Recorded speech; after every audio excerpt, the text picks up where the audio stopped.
जय श्री कृष्णा दोस्तों, आप सभी को माधव मास वैशाख मास की बहुत बहुत शुभकामनाएं। आज हम वैशाख मास का प्रथम अध्याय सुनेंगे। ध्यान से सुनिए। सबसे पहले गणेश जी के चरणों में कोटि कोटि प्रणाम करें और अपने गुरुदेव के चरणों में प्रणाम करें। उसके पश्चात वैशाख महामात्य को प्रणाम करें। जय हो वैशाख की ठाकुर की जय। एक बार नैमिषारण्य में श्री सूत जी महाराज से शौनक आदि 88,000 ऋषियों ने वैशाख मास का महात्म्य सुनाने की प्रार्थना की। तब श्री सूत जी बोले कि हे मुनियों, तुमने जन कल्याण के लिए बहुत ही अच्छा प्रश्न किया है। यही प्रश्न सबसे पहले श्री लक्ष्मी जी ने भगवान विष्णु से किया था और उसके पश्चात श्री नारद जी ने ब्रह्मा जी से किया था। तो जो महात्म्य श्री विष्णु जी ने लक्ष्मी जी को सुनाया और जो ब्रह्मा जी ने नारद जी को सुनाया, वही वैशाख का महात्म्य आज हम आपको सुनाऊंगा। एक बार महाराजा अम्बरीश जी, जो नारायण के अति प्रिय भगत थे, उन्होंने नारद जी से पूछा कि वैशाख मास श्री हरि को इतना प्रिय क्यों है और देवता भी इस मास का पान करने के लिए लालायित क्यों रहते हैं। कृपया करके मुझे ये बताइए। तब नारद जी कहते हैं, हे राजन, जिस तरह विद्याओं में वेद, मंत्रों में प्रणव, वृक्षों में कल्पवृक्ष, गौओं में कामधेनु, नागों में शेषनाग, पक्षियों में गरुड़राज, देवताओं में भगवान विष्णु, वर्णों में ब्राह्मण, प्रिय वस्तु में प्राण, मित्रों में पत्नी, नदियों में गंगा, तेजधारियों में सूर्य और शस्त्रों में सुदर्शन चक्र और धातुओं में सोना, मणियों में कौस्तुभ मणि श्रेष्ठ है, उसी प्रकार मासों में वैशाख मास श्रेष्ठ है। ये मास श्री हरि की भक्ति प्रदान करने वाला है। जो सूर्य के मेष संक्रांति में प्रवेश करने पर सूर्योदय से पूर्व स्नान करते हैं, उन्हें लक्ष्मी नारायण अति प्रसन्न हो जाते हैं और वो उनका साथ कभी भी नहीं छोड़ते। इसी प्रकार जो मनुष्य वैशाख स्नान करते हैं, वो अपने समस्त पाप मिटाकर वैकुंठ को चले जाते हैं। जो व्यक्ति वैशाख मास में सूर्य की मेष राशि में प्रवेश करने के साथ स्नान करता है और भगवान की परिक्रमा करता है, उसे 100 राजसूय यज्ञ का पुण्य प्राप्त होता है। हे नृपश्रेष्ठ, जो मनुष्य स्नान करने तीर्थ बाहर नहीं जा सकते, वे अपने नगर के बाहर के जलाशय में ही स्नान कर लेना चाहिए। मनुष्य के किए गए पाप तभी तक गरजते हैं जब तक वह वैशाख स्नान नहीं करता।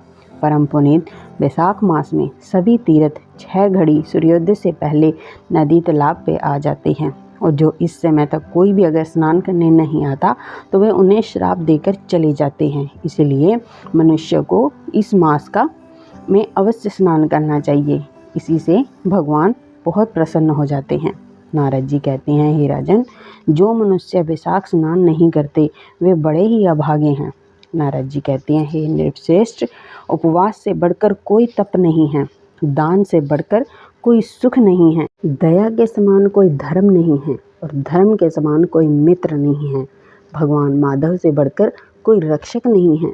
राजा अम्बरीश ने पूछा कि हे महानुभाव, वैशाख मास के क्या नियम हैं, व्रत की क्या विधि है और इसमें क्या दान करना होता है, किस प्रकार माधव की पूजा करनी होती है, कृपा करके मुझे बताइए।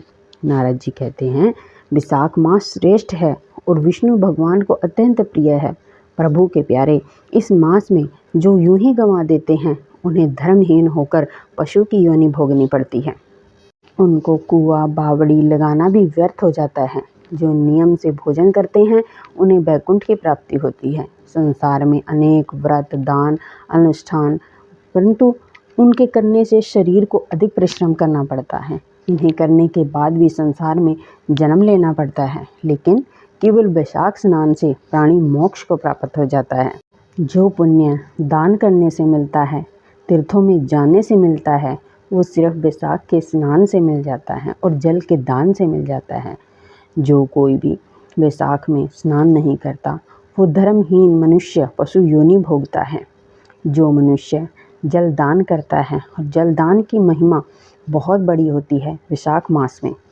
अगर एक तराजू में आप वैशाख मास के पुण्य रख दें और एक पलड़े में आप सभी दान और दक्षिणा रख दें, तो वैशाख मास का पलड़ा ही ज़्यादा भारी होता है। जो मनुष्य वैशाख मास में सड़क के किनारे प्याऊ लगवाता है, वो मनुष्य अपने 100 कुलों का उद्धार करके विष्णु लोक में प्रतिष्ठित होता है। बैसाख मास में जल की इच्छा रखने वाले को जल, पंखा चाहने वालों को पंखा, छाया चाहने वालों को छाता देना चाहिए। जो प्यास से पीड़ित ब्राह्मण को जल देता है उसे 10,000 राजस्व यज्ञ का फल प्राप्त होता है। धूप, परिश्रम, गर्मी से पीड़ित ब्राह्मण को जो पंखा कर देता है, कपड़े से भी हवा कर देता है, वह भगवान का पार्षद हो जाता है। जो इस मास में पंखा दान नहीं करता वह वात रोगों से दुखी होकर नरक को भोगता है। जो मन शुद्ध करके ताड़ का पंखा दान करते हैं वह ब्रह्मलोक को प्राप्त होते हैं। बैसाख मास में छतरी दान करनी चाहिए। जो छतरी दान नहीं करते वे लोग पिशाच बनकर भटकते रहते हैं। जो जूते चप्पल का दान करते हैं वे यमदूतों का तिरस्कार कर विष्णु लोक को चले जाते हैं और यमराज का मुख कभी नहीं देखते। खड़ाओं का दान करने से राजा बनते हैं। जो मार्ग में धर्मशाला बनवाते हैं उसके फल का वर्णन तो ब्रह्मा भी नहीं कर सकते। जो ब्राह्मण व भूखों को भोजन कराते हैं उनके फल का अंत भी नहीं है। जो थके हुए ब्राह्मण को आश्रय देता है उसके पुण्यों का भी वर्णन नहीं किया जा सकता। हे राजन, अन्नदान मनुष्य को तृप्त कर देता है, इसके समान कोई दान नहीं है। विद्वान लोग अन्नदान करने वालों को ही पितामह कहते हैं। अन्नदान में सभी धर्म निवास करते हैं। इतना सुनकर राजा अम्बरीश कहते हैं, हे प्रभु, अगर ये मास इतना ही प्रिय है तो इस मास में स्नान की इतनी ही महिमा है तो मुझे इसकी संपूर्ण विधि बताइए कि इसमें कैसे स्नान करना है, कैसे दान करना चाहिए। कृपया करके मुझे सभी विधि बताइए। नारद जी बोलो, हे राजन, देवादिदेव लक्ष्मीपति की पूजा करनी चाहिए। चैत्र पूर्णिमा से व्रत की शुरुआत करनी चाहिए। अपने सामर्थ्य के अनुसार दान करना चाहिए। सात्विक भोजन करें, जमीन पर सोएं, ब्रह्मचर्य का पालन करें और जो तप करके अपने शरीर को सुखा देता है वो बैसाख पूर्णिमा तक अब इसका उद्यापन करता है तो उसको वैकुंठ की प्राप्ति होती है। बैसाख पूर्णिमा को तिल व मधु का दान करें, ब्राह्मण को भोजन कराएं, अपनी गलतियों की क्षमा मांगें और बैसाख मास को संपूर्ण करें।